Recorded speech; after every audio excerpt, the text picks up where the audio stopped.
Hello everyone, welcome back to Scented Moments channel. I'm Jolima, I hope you're all well, and in this video I want to talk about my latest fragrance haul.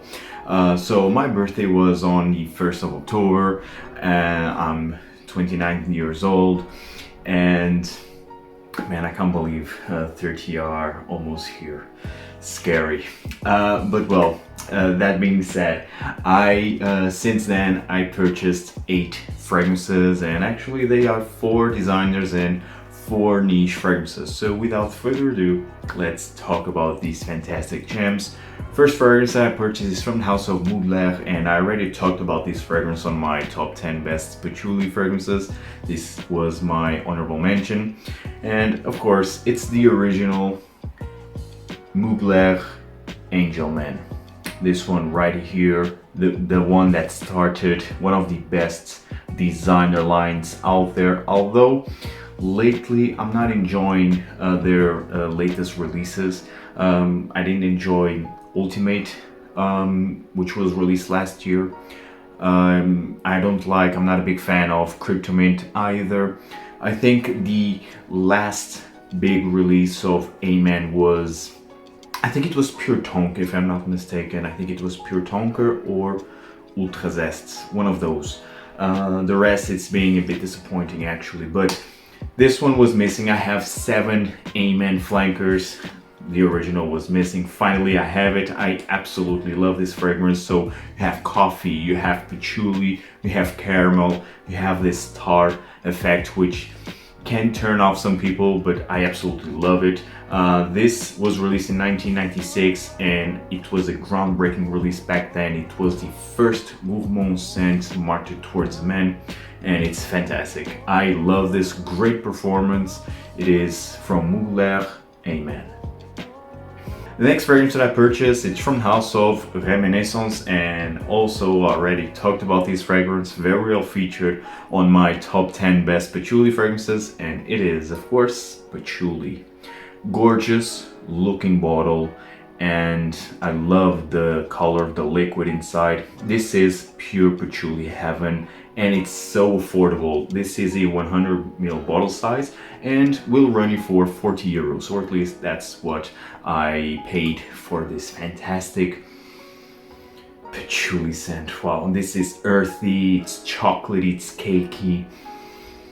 It's mature, yes, but it's so sophisticated at the same time. It has an aromatic facet in here, which makes it actually quite wearable. It's not very beefy, it's not as beefy as, say, Profumum Roma patchouli. It goes in that genre of patchouli, but it's not as beefy, it's not as loud as patchouli from Profumum Roma. It's more versatile, but it's fantastic. I love this. It is patchouli from Reminiscence. Next fragrance that I purchased, it's from the house of Bottega Veneta, and this is such an underrated gem. It is Bottega Veneta pour Homme. I love the bottle presentation. It's very classy, very elegant, and very masculine also. I really do love the bottle presentation of this one. And look at the detail here in the bottom of the bottle. So Bottega Veneta pour Homme, actually the 2 flankers were discontinued because you had the Bottega Veneta pour Homme Extrême discontinued, and the Bottega Veneta pour Homme Parfum, which was also discontinued. This one, it's still readily available out there, and this is very piney, so it's aromatic. You have some spices in here, very piney. You have this piney accord, very prominent, and you have a mild touch of this balsamic nuance, and then very leathery in the base. This is so unique for an designer scent. Very unique, very masculine, piney, aromatic, spicy, leathery. You also have patchouli and benzoin. Fantastic. I love this one. The performance isn't great, and it's the big downside of this fragrance. It's the performance. Actually, at least on my skin, it doesn't project all that much. Also, the longevity is in the 5 to 6 hour range, so It's average slash below average. I mean, it's fine, but the scent, the smell of this fragrance is fantastic, very unique, quite masculine, very elegant. I consider this to be a very elegant scent. It is Bottega Veneta pour Homme, and it's perfect for the fall time. The next fragrance that I purchased is from the house of Cartier, and this is a classic, released in 1981, if I'm not mistaken, or 1982. It was in the early 80s, and it is Santos de Cartier. What an outstanding scent. I really do love the bottle presentation, it's very unique. And man, this scent, it's one of the most masculine fragrances that I have, definitely. But it's not overwhelming. So this is very aromatic and very herbal right from the opening. You have clary sage, you have basil, so hence the aromatic, fougere-ish herbal facets of this fragrance. And then as it starts to develop, you get a heavy dose of woods, mainly sandalwood and cedarwood. So this has a very dry, woody base, followed by this herbal, aromatic, very aromatic scent. It's fantastic. It's quite complex because you can definitely notice the changes of this scent. It's a classic, but it's not a powerhouse. You will not be overwhelmed. This is not animalic. I think this works wonderfully during this time, during fall and also spring, because it's quite green, herbal, aromatic. So I think this will work wonderfully during the springtime and also works in the fall time because of the dry woody accords from the base. So I think this is a fantastic scent, very mature, gentlemanly scent, sophisticated, also good performance. I really do love this fragrance, Santos de Cartier. A high quality scent, after all it's a Cartier fragrance. You also have the concentré version, which is discontinued. Well, I'm very curious actually to try that fragrance, but well, I don't know if I will try in the near future, we'll see. Definitely this one, Santos de Cartier, is fantastic. Again, aromatic, herbal and dry, woody. Now let's talk about niche fragrances. So the first niche fragrance that I purchased, it's from a very underrated brand. It is from Lorenzo Villoresi, and the fragrance is Sandalo. This one right here. So Sandalo, of course, as the name implies, it's all about sandalwood. And what a fantastic sandalwood it is. One of the best sandalwood fragrances out there. I will even spray here my hand because this is that good. So, oh, wow, amazing. This is pure sandalwood. It's very spicy, dry, and it's so realistic. It has a natural feeling to it. Very mature, but gentlemanly, masculine. Although this can lean in the unisex category. Oh man, this is so good, so good. I mean, this is not similar. I mean, if you're thinking of Sandalo or Sacred Wood, I love Sandalo. I have it in my collection, the Eau de Parfum from Diptyque. Completely different. Man, this is fantastic. Completely different. This goes more in the same vein of Santal Blush by Tom Ford, which is actually my favorite sandalwood. This is a close second, at least to this day. Man, this is so good. This is really good. And it's very versatile. The performance of this fragrance is fantastic, will last you through the entire day. The projection isn't amazing, but I think this is a gentleman, very elegant scent, so you don't want this to be loud, to be overwhelming. So I think it's perfect, it has a fantastic performance overall in my opinion. And the scent, wow, one of the best sandalwoods ever. If you're searching for a sandalwood, check this one out. And it's not very expensive. Actually, I purchased this, the retail price of this fragrance is a 100 ml bottle size. And I think it's between 130, 140, but I purchased this one for 99 euros. So I think it's a great bang for your buck. Great quality scent, great performance. It's Sandalo from Lorenzo Villoresi. The next fragrance that I purchased, actually it's from the house of Andy Tower, and it's from the Taurville collection. It is Amber Flash. So underrated, overshadowed by L'Air du Désert Marocain, which is a masterpiece, and by Au Cœur du Désert. This fragrance has nothing to do with those two fantastic amber scents. This is equally amazing. Man, this has like a boozy feel, like a whiskey impression. It's quite boozy, has a lot of benzoin, vanilla, and of course a heavy dose of amber. Which is amber, it's an accord of notes, mostly created by labdanum. Of course, vanilla, benzoin, all these notes combined creates a very resinous, slightly balsamic, sweet amber fragrance in the end.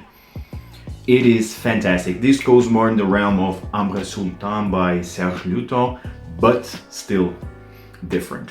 It goes in that territory, goes in the territory of Ambra Aurea from Profumum Roma, which is my all-time favorite amber, but this one is fantastic. Good performance, not fantastic, not amazing, but still good performance. It is Amber Flash by Andy Tower, and it's quite affordable. This is a 30 ml bottle size and it's 69 euros, so it's quite affordable, good performance overall, and you will smell very unique.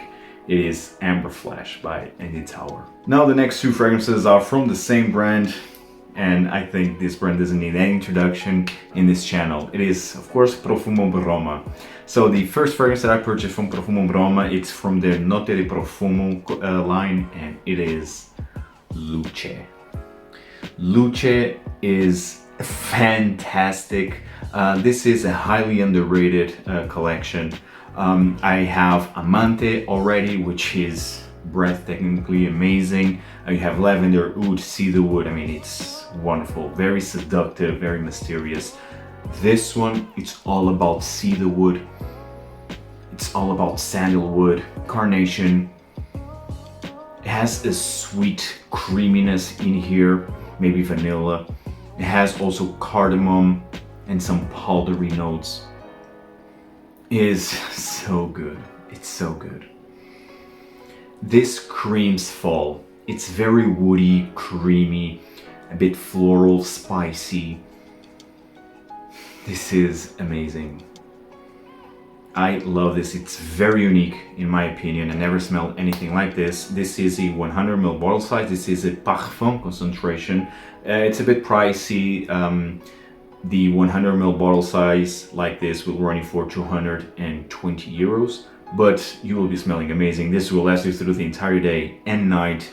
All Profumum Roma fragrances have fantastic longevity. They are all highly concentrated. This is again a parfum concentration. So it's very oily, it will last you through the entire day, and this one, it's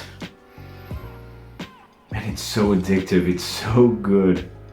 It's perfect for fall time. If I would have this fragrance when I was recording my top 10 fall fragrances, I think this will be very high on that list.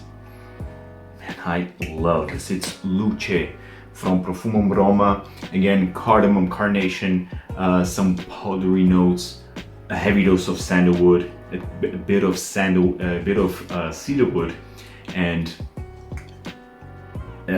it has like a creamy sweetness undertone, like a soft, shy vanilla. Oh man, I love this. It's Luce from Note di Profumo. It's a collection from Profumum Roma. And now talking about Profumum Roma, this fragrance was far from being love at first sniff. I actually, when I first tried this fragrance, I was a bit disappointed. I was expecting a different scent. It is very popular actually, and it is Sorriso. Sorriso from Profumum Roma is considered to be the best, or one of the best chocolate fragrances, one of the best gourmand fragrances. But I will tell you, when I tried this fragrance in the first day, I was a bit disappointed because this literally smells like chocolate pudding. A fresh has a fresh chocolate pudding feel, and I was a bit disappointed. I was expecting a nutty chocolate, dark, milky chocolate, bit nutty. No, this is chocolate pudding with bitter orange. And I always tried again and again, and I was always feeling this chocolate pudding, which for me was a bit off-putting. First, because I did not find this quite versatile, and again, the chocolate pudding image for me was a bit of turn-off. So I left this until, shout outs to João Barroca, he's my colleague and a good friend. He's also a frag head, a Portuguese frag head, and actually he asked me to give him a sample. So I asked Ricardo, which is the owner of Embassy Niche Perfumery Store, which is a niche perfume store here in Lisbon. I already talked about Embassy a lot in this channel. It's my favorite niche perfume store here in Lisbon and Portugal overall. So I asked him a sample of Sorriso for my friend João Barroca. So I gave him, and I will tell you. Then we were trying Sorriso, me and Barroca. We were trying Sorriso, and I was like, I was mind blown because it seems like to be a different fragrance. I know, I started to see in a different way. Then I tried on my skin again, and I was like, this is not the same fragrance. I mean, I'm completely head over heels with this fragrance. So, long story short, now I absolutely love this fragrance. It was not love at first sniff. I learned to appreciate this fragrance more, and now, well, I absolutely love it, and that's why I have it in my collection. Sorriso is fantastic. It's delicious. It's, yes, definitely one of the best chocolate fragrances out there. Still my favorite, I think it's Dolce Passione from Pantheon Roma, which I have, and I have for a while now. But this one, it goes in a completely different way. It has definitely this chocolate pudding effect, but it has also bitter orange, has some freshness in here, and it's not overly sweet at all. It's really done to perfection. It's done to perfection. I absolutely love this. So delicious, very yummy, creamy, and it's not overly sweet, it's not overwhelming, it's simply perfect. It will last you through the entire day and night, of course. And the projection, actually, you will not fill a room with this one, which is good, because this is the type of fragrance that you don't want to fill a room. I think it will be too obnoxious.